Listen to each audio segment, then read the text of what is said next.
Hello everyone, welcome to our channel MI Tutorial Classes. Through this channel, we can prepare all teaching competitive exams like UP TET, CTET, Haryana TET, Bihar TET, MP TET, Super TET, etc. So guys, today we will study about pronoun. So guys, आज हम लोग kinds of pronoun के बारे में पढ़ेंगे. First is personal pronoun, second is possessive pronoun, third is demonstrative pronoun, fourth is distributive pronoun. यहाँ तक हमने इससे पहले वाली वीडियो में पढ़ लिया था. आज हम reciprocal pronoun, reflexive pronoun, emphatic pronoun, indefinite pronoun, relative pronoun and last interrogative pronoun के बारे में पढ़ेंगे. Reciprocal pronoun each other and one another are two reciprocal pronouns which are used in a sentence to show the same action performed by the two or more than two, including the benefits and consequences that action to them simultaneously. कहने का मतलब है कि each other and one another दोनों ही reciprocal pronoun होते हैं जो कि किसी भी सेंटेंस में दो या दो से अधिक व्यक्तियों या चीज़ों के बारे में इंडिकेट करते हैं. For example, when the number of people is 2 we only use each other. कि जब दो लोगों के बारे में बात की जाती है वहाँ ईच अदर का यूज़ करते हैं.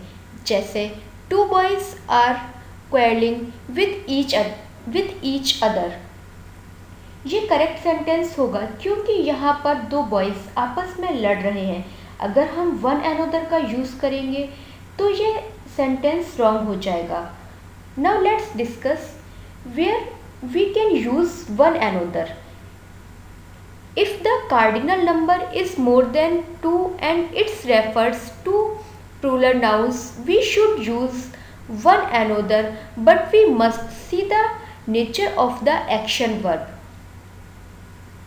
जैसे all the members of the family quarreled with one another.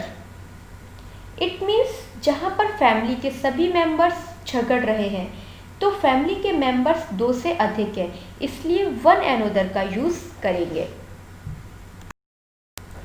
Next pronoun is reflexive pronoun.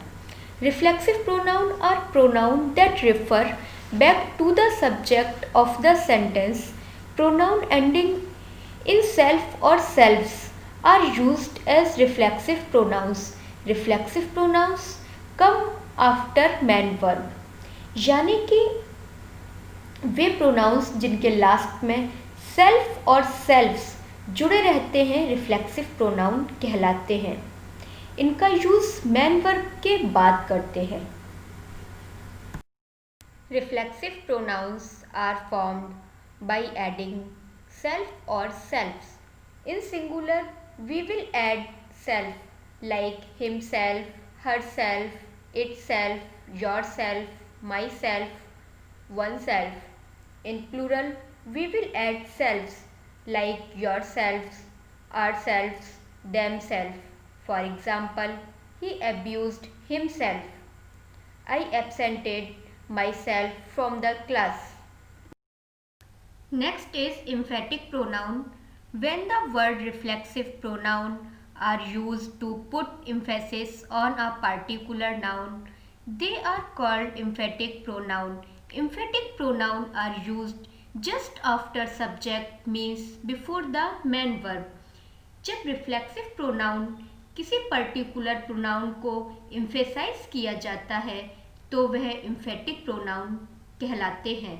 यानी कि एम्फेटिक प्रोनाउन का यूज़ सब्जेक्ट के बाद और मेन वर्ब से पहले किया जाता है. For example, he himself cooked the food. I myself did the work. Next pronoun is indefinite pronoun. Indefinite pronouns always refer unknown people or things. The following words are used as indefinite pronoun. यानी कि indefinite pronoun हमेशा अनिश्चित लोगों व चीज़ों के बारे में इंडिकेट करता है। The following words are used as indefinite pronoun: none, any, no, every, someone, anyone, no one, everyone। ये सारे वर्ड्स इंडेफिनिट प्रोनाउन के रूप में यूज़ किए जाते हैं। For example, someone was playing। Next is relative pronoun. It is a pronoun that is used to refer to noun. These pronouns are also used to join two sentences। कहने का मतलब है कि वे प्रोनाउंस जो अपने पहले प्रयुक्त नाउन से संबंध बताते हैं तथा दो सेंटेंस को जोड़ने का कार्य करते हैं, रिलेटिव प्रोनाउन कहलाते हैं। इन्हें कनेक्टिव प्रोनाउन भी कहते हैं। The most common relative pronouns are who, which, what, whom, that। For example, this is the boy whom I saw yesterday। In this sentence, who is a relative pronoun because whom का संबंध boy से है। Last kind of pronoun is interrogative pronoun। Interrogative pronoun are used to ask questions। Way pronoun जो प्रश्न पूछने के लिए प्रयुक्त होते हैं इंटेरोगेटिव प्रोनाउन कहलाते हैं। जैसे who, we used it to find out the subject। whom, we use it to find out the object। whose, we use it to find out position। which, we use it to find out the subject and the object। what, it is used to find out the subject and object, especially for non-living।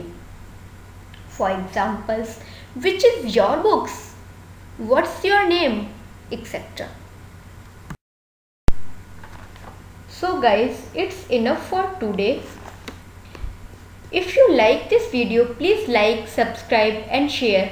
Press the bell icon so that you will get all notification of upcoming video. Thank you so much.